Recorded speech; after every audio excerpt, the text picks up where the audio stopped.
it was just stripe after stripe getting banned. And I even went to some of my friends and used some of my friends' stripes, and everyone's stripes kept getting banned.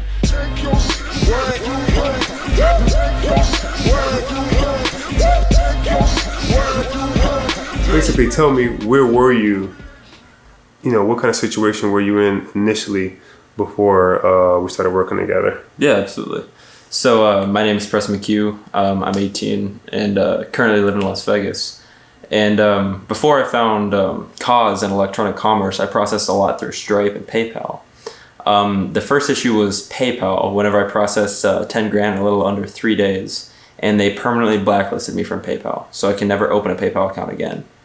And the next was with Stripe. So with Stripe, you get a max of about 4 accounts being banned before you get permanently banned, like to where your name and social security number is banned. So the first account I processed a little under 100K, and they completely banned me, and my money's still being locked. And the second account I processed, I think it was like 20K, and it was just stripe after stripe getting banned. And I even went to some of my friends and used some of my friends' stripes, and everyone's stripes kept getting banned. And I got introduced to Khaaz and electronic commerce. So my first initial introduction with electronic commerce was not great, because I allowed a friend to use my electronic commerce account.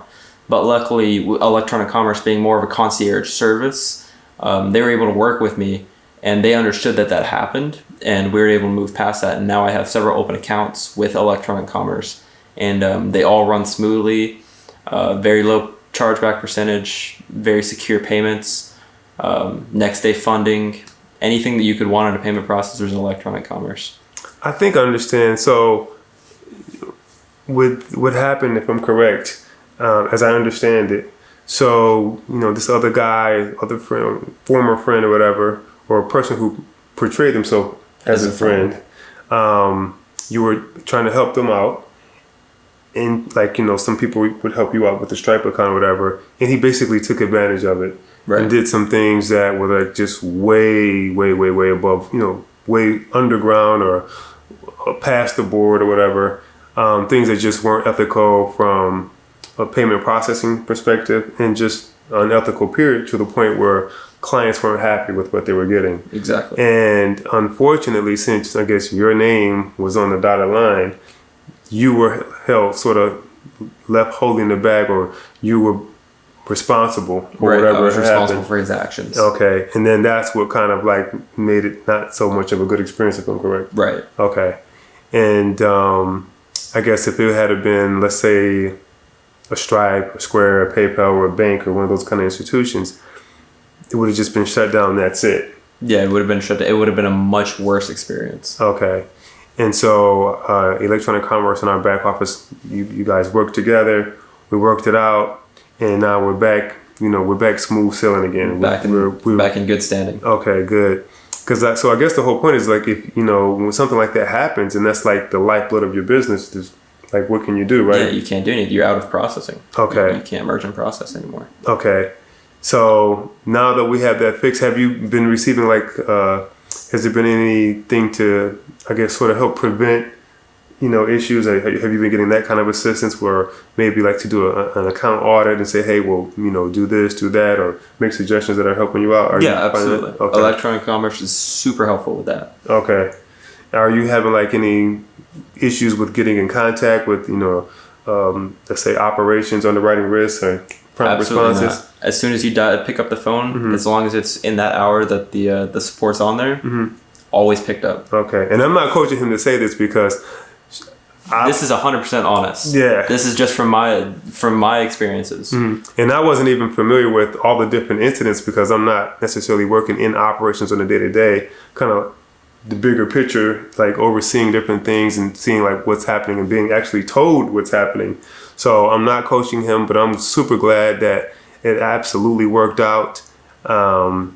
And this is probably this is our first day actually meeting. This is our first day actually meeting. Yeah, so I had no freaking idea of all of like the different particulars. I know the person that he's referring to.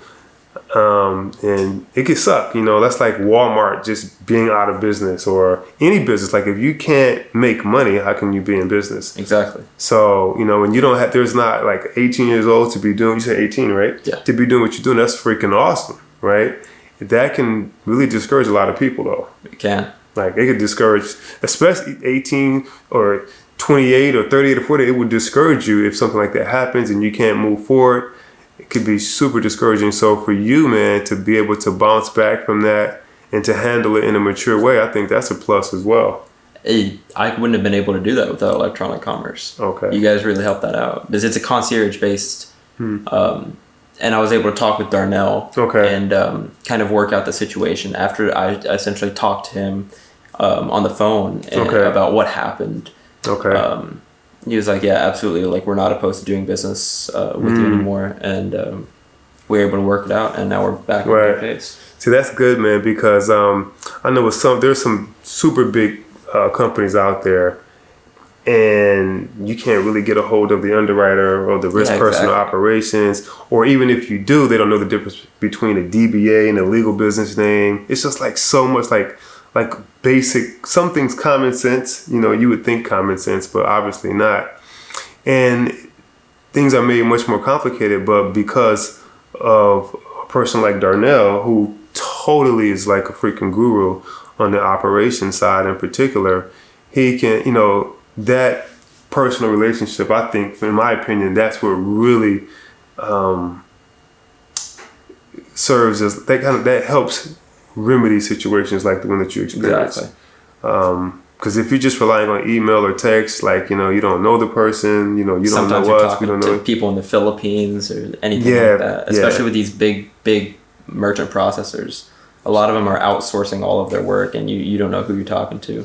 Right. And you think sometimes maybe there's like a communication barrier where they don't really even understand what the business really does. They just kind of like lump it all as e-com, like everything is the same. You think that happens a lot too? Absolutely. Okay. It happens all the time. Okay. So yeah, so I'm glad, man. So that's what our focus is to really have a concierge type of service, just like you said, where, you know, Darnell or somebody else in the back office. And we choose Darnell because he's just like so freaking good at it, man.